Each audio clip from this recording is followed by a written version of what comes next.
Olá, bem-vindo ao Momento Arbitragem. No programa de hoje, nós vamos falar sobre mediação ambiental. Você faz ideia do que é uma mediação ambiental? Da importância que ela tem para a sociedade brasileira? Fica aqui com a gente, que eu vou entrevistar uma especialista, professora de Direito Ambiental, mediadora experiente e chefe de um núcleo de mediação ambiental. Então, aguarda que você vai saber tudo sobre mediação ambiental.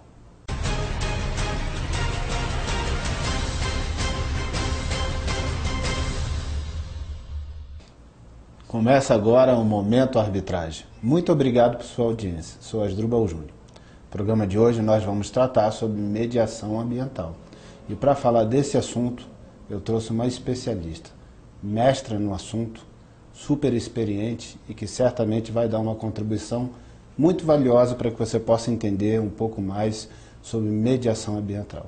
Temos aqui a doutora Samira Yazbek de Oliveira Soares, autora desse livro, Mediação de Conflitos Ambientais. Mestra em Ciências Ambientais pela USP São Paulo, professora de Direito Ambiental, autora do livro também Licença Ambiental e atualmente chefe do Núcleo de Mediação da ADASA, que é a Agência Reguladora de Água e Saneamento do Distrito Federal.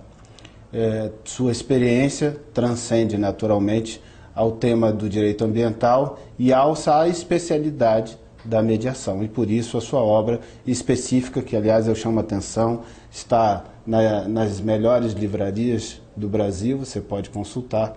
Então, da editora Juruá, então está à sua disposição.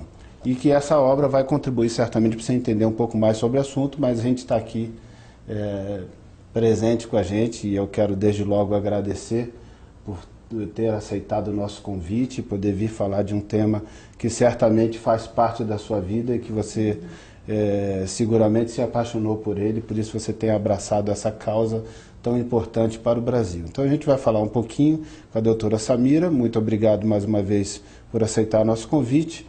Seja bem-vindo ao nosso programa. E eu queria que, para a gente começar a conversar, que você pudesse situar um pouco melhor o que seja a mediação de conflitos ambientais. Eu que gostaria de agradecê-lo, doutor Asdrubal, pela oportunidade de falar sobre a mediação de conflitos ambientais.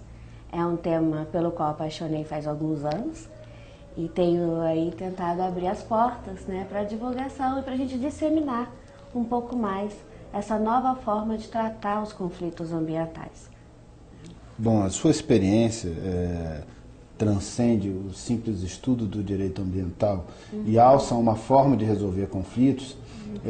Seguramente você entendeu ao longo da sua vida acadêmica, de estudo, de produção científica sobre o assunto, que os conflitos ambientais exigiam uma solução que o sistema tradicional de justiça não conseguia corresponder a tempo e modo com essa solução tão complexa, tão viva e tão dinâmica que exige a resolução de problemas ambientais. Então, foi isso que te inspirou a buscar na mediação uma resposta para esses conflitos? Sim, foi isso. A mediação, ela proporciona o que nós não temos em outras áreas. Por exemplo, a escuta diferenciada, de cada integrante ou de cada envolvido do conflito ambiental. Na justiça, a gente não tem como ter esse espaço de escuta. E na mediação ambiental fica aquela coisa muito triangular, ou seja, do polo passivo, do polo ativo, o juiz e o polo passivo, sem ter a inter-relação com outros integrantes ou envolvidos com o meio ambiente. E são muitos os envolvidos no conflito ambiental. Nós temos tanto os envolvidos que vêm do poder público, dos vários órgãos que às vezes têm uma interferência no conflito ambiental. Nós temos também o Ministério Público, que tem um papel muito atuante nessa área. Nós temos a sociedade local, que sofre as consequências desse impacto ambiental, que precisa ser escutada também. Nós temos diversas ONGs, organizações não governamentais, que também influenciam muitas vezes nos conflitos ambientais. No espaço do judiciário, eles não têm como falar a visão deles sobre o problema. E na mediação, sim. Eles são escutados. E eles podem construir juntos, né, uma solução para o problema que eles estão vivenciando e que eles vão arcar com as consequências, né, da solução desse problema. Quando é pelo judiciário, uma decisão judicial, por exemplo, muitas vezes não tem uma condição, né, de ver a realidade que eles estão vivendo e a realidade de uma possível solução. E aí você tocou num ponto interessante. A solução judicial não consegue compreender toda a vicissitude do setor, né?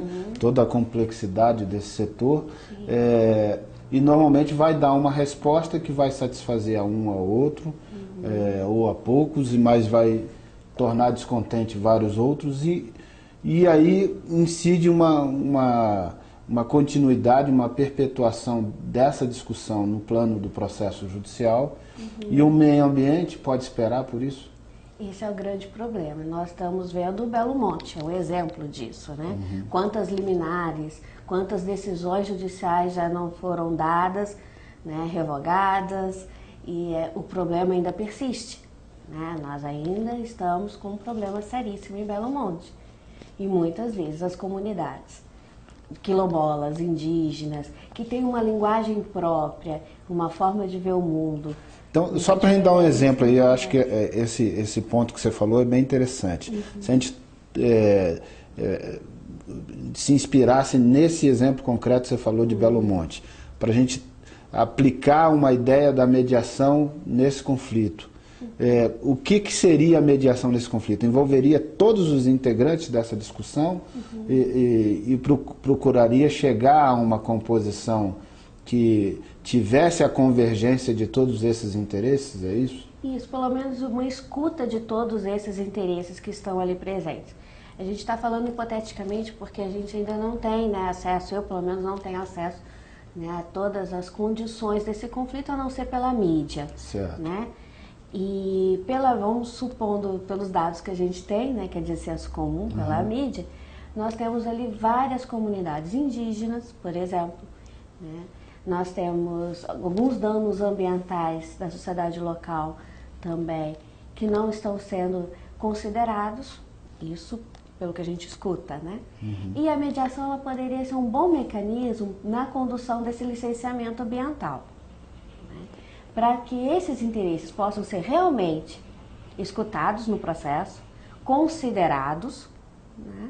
E aí sim construir, né, soluções que sejam parciais, podem ser até temporárias, né, para dar continuidade ao procedimento, né? Ou seja, o processo de licenciamento ambiental tem algumas fases, desde a licença prévia até a licença de operação, e Belo Monte já vem passando por esse processo, um pouco conturbado. Né, e seria possível concretamente aplicar a mediação nesse caso? O que impede de aplicar a mediação nesse caso?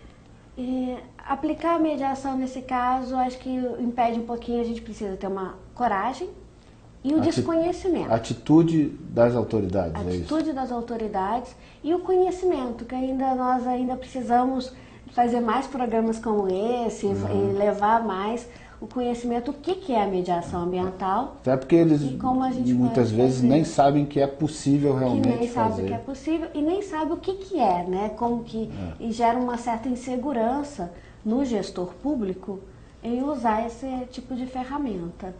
E aí você hoje chefia um núcleo de mediação lá da ADASA, né, do Distrito Federal. Trazendo essa situação para o plano do Distrito Federal, para o plano da ADASA, ou seja, como que desenvolve a mediação ambiental no âmbito da ADASA? A ADASA ela tem dois tipos, ela trabalha com dois tipos de conflitos diferentes. Um deles é o ambiental, né, o outro é mais ligado a relações de consumo? Isso, é entre o prestador, né, e o usuário do serviço público, né, que é regulado pela agência. Mas dentro do escopo da agência nós também trabalhamos com conflito ambiental, que é entre os usuários de recursos hídricos. Tá?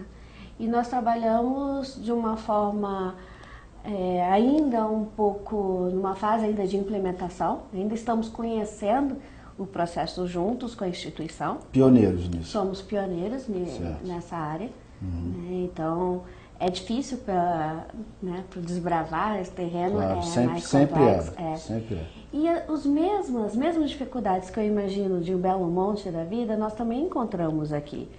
Que é o medo, o desconhecimento, né? Alguma resistência. Muita resistência, Muita resistência. né? Porque o conflito ambiental, ele trata de um bem disponível, né? Ele é transacionável com muitos limites legais, E um mas conflito que muitas vezes ele tem faces diferentes. Tem a face civil, a face penal, administrativa, a face criminal, mesmo, né? E aí a mediação ele incide apenas na parte administrativa, ele incide também na parte civil, ele chega a ter uma face também criminal ou não? Como funciona? Essas 3 esferas, na área de direito ambiental, elas não se excluem. Então, Certo. você poderia trabalhar com a mediação em esferas só numa área, ou só na área administrativa, Certo. como é o caso do núcleo de mediação da DASA, ou na esfera civil, ou até na esfera criminal. Até porque como na se esfera faz criminal, juizado. da experiência que a gente tem na atuação em processos criminais, a gente percebe que o Ministério Público, de alguma maneira, tenta desenvolver um procedimento semelhante a de uma mediação, para fazer termo de ajuste de condutas, para fazer ou a transação penal nos processos em que isso é viável, acaba fazendo um pouco esse trabalho de buscar uma solução consensual. E né? isso é importantíssimo, porque nós não temos tempo para esperar, né, muitas vezes, para resolver uma questão ambiental, anos na justiça. Né? O dano ambiental que está lá, que dinâmico. precisa ser recuperado, que precisa ter uma atitude. O dano progride em dano- velocidade acentuada. Muito rápido. E muitas vezes, se esperássemos, por exemplo, até o final de uma ação civil pública, nós não conseguiríamos mais, né, no final dela, resolver o problema ambiental que deu início. E isso é importante porque ela perde o sentido. Muitas vezes a gente perde o sentido no instrumento que a gente utiliza para fazer valer o nosso direito ao meio ambiente ecologicamente equilibrado, né? Então a gente precisa estar atento a isso. Doutora Samira, você poderia dar um exemplo para a gente concreto de uma mediação ambiental no plano da DASA, ou seja, um exemplo do que seria esse conflito e como vocês ajudariam a chegar a uma equação desse conflito? Sim. No caso da DASA e no caso do Distrito Federal, a maioria dos nossos conflitos pela água, né, e até um dado importante, a Comissão da Pastoral da Terra recentemente lançou o seu relatório de 2013, referente ao ano de 2013, falando que os conflitos pela água aumentaram em 32% em nosso país. Então, é uma preocupação grande mesmo trabalharmos com uma outra forma, né, de lidar com esse conflito com mais celeridade, né, e objetividade. No caso do Distrito Federal, nós temos alguns tipos de conflitos específicos. Até porque a escassez do recurso é cada vez mais notada, né? E nós estamos vendo o sistema Cantareira em São Paulo. Exatamente, já usando reservas estratégicas, já indo para uma situação de perigo substancioso para a sociedade. É uma insegurança muito grande que São Paulo está vivendo agora, né, que já vem sendo alertada há muito tempo pelos cientistas, né, os pesquisadores da USP principalmente já vinham falando muito a isso a respeito. Se ignorou isso. E foi ignorado muito tempo, né, pela administração pública, uma tomada de decisão. E aqueles riscos acabam se materializando em fatos. Isso. E nós ainda estamos vivendo num contexto de mudanças climáticas, né, que a gente não pode esquecer também. Claro. O que vem deixando uma incerteza cada vez maior dos nossos trabalhos, né, dentro do poder público, porque uma seca pode ter uma seca desmedida no ano, ou enchentes demais, e a gente não está ainda preparado para lidar, né, com esses excessos desses efeitos. São contingências climáticas, que não são raras de acontecer e que interferem de uma maneira assim, bem significativa no todo. Né? E está interferindo muito em muitos lugares, né? A gente pode perceber, por exemplo, em São Paulo, essa seca que é uma seca cíclica, mas que veio muito mais intensa. Né? Agora, alguns lugares também já estão sofrendo com inundações que já não são tão fáceis como Santa Catarina, há pouco tempo atrás. Né? E aí então o conflito seria entre esses usuários? O conflito são das pessoas que são atingidas por esse problema ambiental, digamos assim. Né? No caso de Brasília, os conflitos na área de águas, na gestão de recursos hídricos, se dá muito entre os vizinhos, né, que precisam compartilhar, por exemplo, de um mesmo canal, né, de um mesmo lugar de captação desse recurso. E não tem nada disciplinando o uso, né? Às vezes o direito, o uso, até onde vai o direito de um e de outro. E muitas vezes esse canal ele é privado, né, a captação vem do corpo hídrico, eles captam no corpo hídrico e levam por canal para toda uma área, né, ou para várias chácaras, vários sítios, e eles compartilham desse canal. Ao compartilhar desse canal, eles precisam entrar num consenso de quanto eles podem, precisam e vão utilizar desse recurso. E a ADAS oferece esse serviço de mediação nesses casos, né? Por exemplo, é um dos exemplos que nós temos tentado trabalhar. A mediação é voluntária, então depende muito também das pessoas que estão ali, né, da disposição delas de chegar a uma solução. Né, de chegar a uma solução. E os advogados que atuam nesses casos? Têm contribuído? Os nossos advogados, eles têm um papel fundamental na mediação. E eles precisam, acho, até exercitar um pouco mais esse papel fundamental para colaborar com o processo de mediação e colaborar no sentido de perceber mesmo que o papel fundamental do advogado, por exemplo, de encontrar soluções mais consensuais, que possam também atender os interesses dos outros envolvidos, é muito importante. Né? Então, essas soluções criativas e jurídicas colaborativas, né? Seria importantíssimo para o advogado, né, poder trabalhar com a gente em relação a isso. Bom, doutora Samira, me diga uma coisa. Eu sei que a senhora integra também o GAMEI, que aliás é um nome muito sugestivo, o GAMEI, né? Que é o Grupo Avançado de Mediadores Institucionais. Qual que é o papel do GAMEI e o que é a mediação institucional?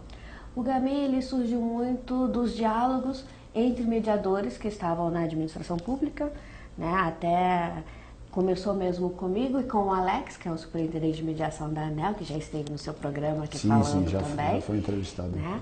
E nós trocávamos muitas ideias, porque eu venho da mediação privada, né? Fora do Estado, e assumi esse papel e essa função dentro do Estado com novos obstáculos e desafios, que antes não tinha, né?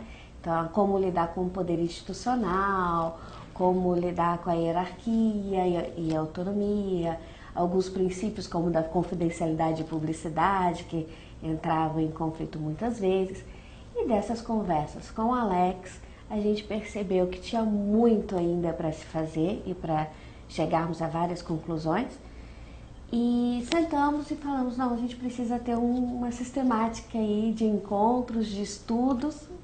E uma coisa que procurasse estudar com foco na aplicação concreta da mediação feita pela administração pública. Porque acho que é isso que vai diferenciar a mediação institucional das outras mediações. Você tem a mediação feita no âmbito do Poder Judiciário, que aí é um papel do Poder Judiciário, dirimir os conflitos, etc. E você tem a mediação privada, que aí naturalmente são as instituições que se dedicam enquanto negócio para resolver conflitos.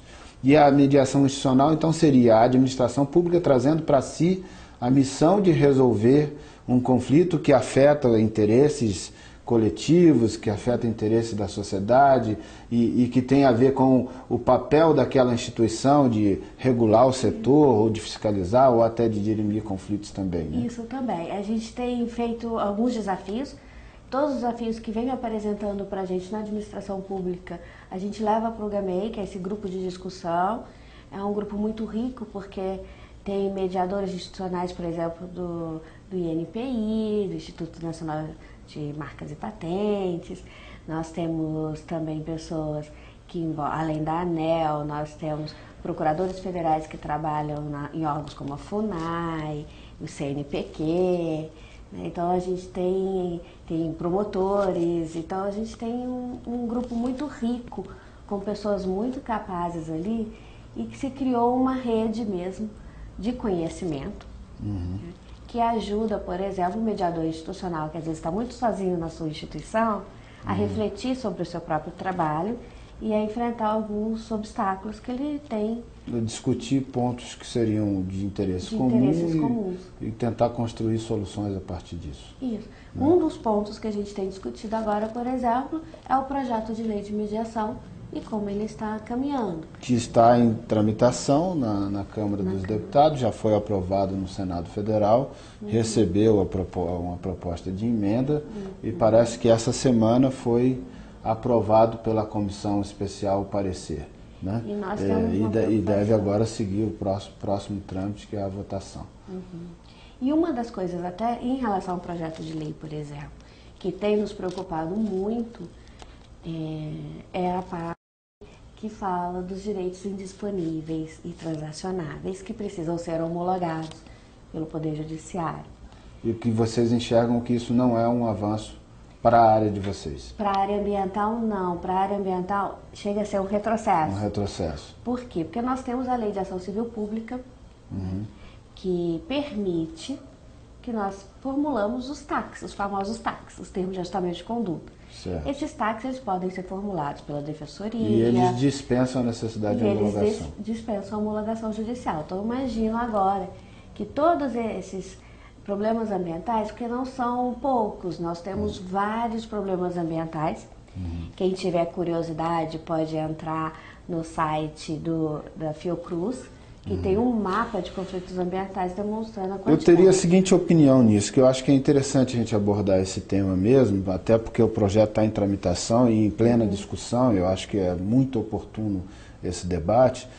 Eu teria a seguinte opinião, me parece que essa proposição foi olhando, sobretudo, uma mediação privada, então quis se dar um cuidado especial, um zelo especial, em que quando envolver questões de interesses indisponíveis, coletivos, etc., ou seja, quis se dar o zelo de que isso deve ser submetido à homologação para poder preservar que ali não se esteja interferindo propriamente no interesse público. Né? É claro que aí, pelo olhar de vocês olham de uma maneira diferente, porque vocês estão numa mediação institucional, como a gente acabou de falar. Então, a mediação em que já é o próprio Estado, por um de seus órgãos, realizando. Tornaria, assim, pouco razoável que se pudesse enxergar a necessidade de ter que levar o Estado, levar para o Estado para ele fazer uma homologação. Então, talvez seja uma questão ou de interpretar a regra como está lá, que se aplicaria para uma mediação privada, e aí seria uma simples interpretação que dissolveria de vocês a necessidade de submeter a isso, ou de esclarecer isso na própria regra de modo expresso, para evitar futuras dores de cabeça na interpretação disso, ou até mesmo de criar uma regra específica para a mediação institucional, liberando ela desse ônus, dessa necessidade. Seria muito interessante a gente ter essa clareza, né? Porque hoje, como está hoje, o projeto de lei não nos permite ter uma interpretação muito clara, né, do procedimento. Que aí, claro, o intérprete, o juiz poderia fazer futuramente essa interpretação. Não, isso não se aplica à mediação institucional, se aplica à mediação privada. Sim, né? Mas hoje a gente precisaria de uma segurança. Isso porque até a gente tem visto, e foi objeto até do estudo, né, da minha dissertação, o medo. Né? O medo é muito grande do gestor em fazer acordos, né, na área, principalmente ambiental, e esse acordo ser questionado depois. Então esse cuidado com o PEA até com medo dele responder amanhã uma ação de improbidade administrativa, né? Ou seja, ele ser alvo disso, até porque o administrador ele está sempre preocupado em observar fielmente, ou pelo menos deveria estar sempre preocupado em observar fielmente o princípio da legalidade, que é fazer aquilo só que a lei o autoriza expressamente fazer. Então, né, numa certa lacuna da lei, ele fica tanto quanto perdido e inseguro de agir. Né? E nós estamos, nessa insegurança, com esse medo, nós estamos perdendo excelentes oportunidades de fazer efetivamente valer o nosso direito ao meio ambiente ecologicamente equilibrado. Né? Porque muitas das vezes nós vemos aí um lapso temporal muito grande para se agir, para o governo se agir, né? E para o Poder Judiciário também, e ainda mais ainda. Né? Enquanto isso, o bem ambiental que a gente tenta proteger, que a gente tenta cuidar, eles se extinguem nesse processo. Para fazer gancho com essa sua última fala, eu queria te perguntar, na sua perspectiva, duas coisas. A primeira, quais que são os limites aí éticos e legais para essa mediação ambiental?